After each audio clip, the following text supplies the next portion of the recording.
Sabi ko nga, parang si Alias Rene yan. Hindi naman yan magsasalit, maglalakas ng loob kung wala silang mga hawak talaga. At naghamon pa si Attorney Topacio. So, like yesterday, I am saying good luck. Yun. Nagtanong ako nun, di ba? Nagtanong ako, PRRD, sa sitwasyon natin ngayon, nakakatulad lang sinasabi mo, meron tayong presidente na weak, may bagahe, at walang alam, sa tingin mo uunlad ng Pilipinas? Yun ang tanong ko, sabi ko kapag isip si PRRD, hindi. Kasi dapat ang namumuno sa bansa yung malawak ang karanasan. Dapat yung pinagdaanan mo lahat ng mga bagay-bagay para maintindihan mo lahat ng nangyayari. Dapat nakibagay, alam mo, makibagay sa mga mahirap, alam mo, makibagay sa mga drogista, sa mga adik, sa mga kriminal. Dapat alam mo. Kung matatandaan natin, si PRRD, lumaki siya sa ganun . Correct. Lumaki siya, na kasama niya mahihirap.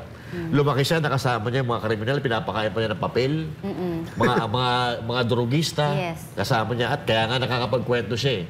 And that is the reason why maganda yung pamamalakad niya sa bansa. Kasi lahat ng klase ng tao, kaya niyang basahin, kaya niyang pakisamahan. At yung problema ng tao na yan, kung mahirap ka, ang problema mo pagkain, bigyan ng pagkain, alam niya kung paano susolusyonan. Tama.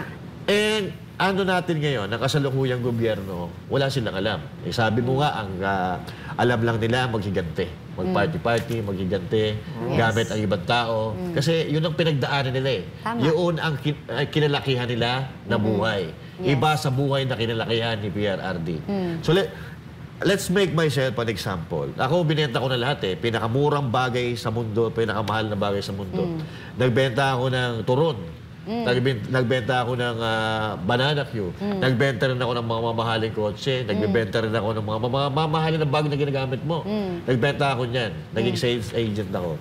Now, kung may problema isang customer regarding sa hinahanap niya, alam ko na kung paano o ano ibibigay ko sa kanya.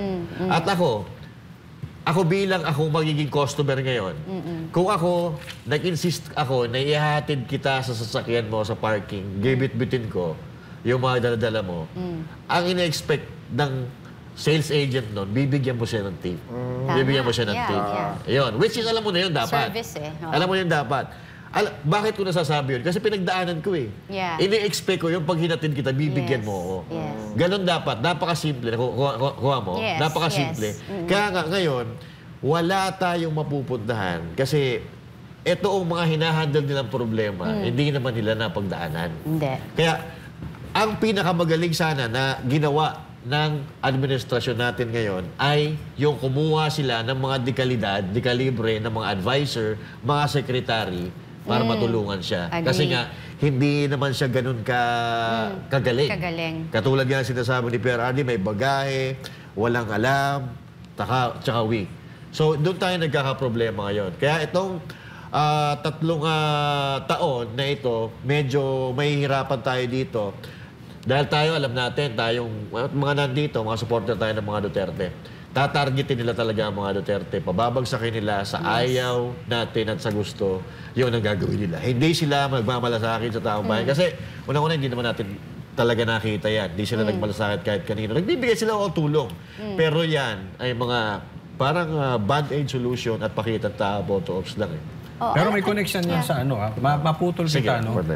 Merong connection yan dahil ngayon, itong naman si Risa, yung paborito natin, nagreklamo sa DOJ. At sumabit siya sa patibong ni, naalala nyo, hinahamon siya ni Attorney Topacio. Isinama niya. Maling-bali doon si Risa. Kasi maglalabas na to. Ano komentaryo nyo patungkol dyan? Well, again, di ba? Sabi ko nga, parang si Alias Rene yan. Hindi naman yan magsasalit, maglalakas ng loob kung wala silang mga hawak talaga. At naghamon pa si Attorney Topacio. So, like yesterday, I am saying good luck. Yun. Alam mo, excited ako dito . Kasi alam mo yun, si Attorney Topacio, small pero terrible. Small but terrible yan. Hindi yan magsasalita, yung kagaya nga ng sinabi mo. Hindi yan magsasalita ng ganyan kung wala yung pinanghahawakan. At hinamon nyo nga, sige, hindi na tayo bago dyan kay Senator Risa. Gawain niya na yan. At marami tayong alam patungkol dyan. Sinama niya doon. Sige, kasuhan mo ko. Ayan, eto na. abangan natin yung mga susunod na Marami kabanata. tayong aabangan. Oo. Ano mangyayari dito kay Risa Ontiveros? Kasi iniwan na siya ng mga kasama niya. The next year? Samahan niyo ako next year? Next year, tapos ngayon, iniwan siya. Mag-isa na lang siya ngayon. Marami pala tayong aabangan. Abangan natin yung si Atong Ang versus Remulla. Ngayon. Abangan natin Topacio versus Risa Ontiveros. Diba? Pero ako sa akin, regarding doon, Coach, sa tanong mo, no,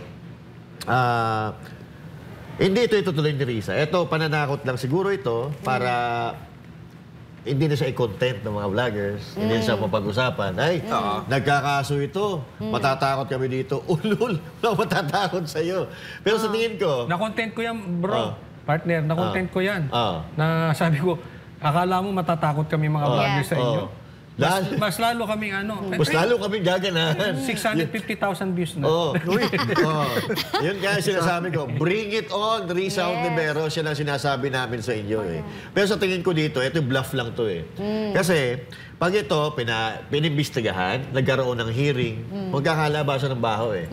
Magkakalabasan ng baho. Dahil ako, naniniwala ako na ito si Risa, ugali na talaga niya yun. Abogado na mismo nagsasabi. Kaya nga, yun, kinasuhan niya si Atty. Topacio, dito din malalaman. Ito, labanan na to ng kredibilidad eh. Kredibilidad. Uso ngayon yan. Iba, ito kung kaya ibangon ni Risa Ontiveros yung kanyang credibility. And at the same time, kung kayang i-maintain ni Atty. Topacio ang kanyang credibility. Laban yan, maglalaban yung dalawa. Of course. Paano to? May the best of men, women win. Who prove. Hindi, alam mo kung bakit? Masakit ang puso ngayon ni Risa. Bakit? Iniwan eh. Binasted ng dalawang kasama. Ganyan lang mga babae pagka naiiwan yan sa ere. Excuse me, hindi pa ako Hindi lang. Ang taray. Diba? Pag kung ano-anong naiisip. Okay din eh, kasi may kumukontra pag sinasabi tayo. Huwag ka basta-basta. Diba, asang-asa siya na kakampi niya si Kiko. Asang-asa siya na kakampi niya si Iba. Senator Kiko, si Senator Bam. Tapos, si Senator Laila. akala niya kampi niya rin si alias Rene. Ngayon, nilalaglag na siya. Masakit, nasasaktan to si Risa. Well, again and again, this is all politics.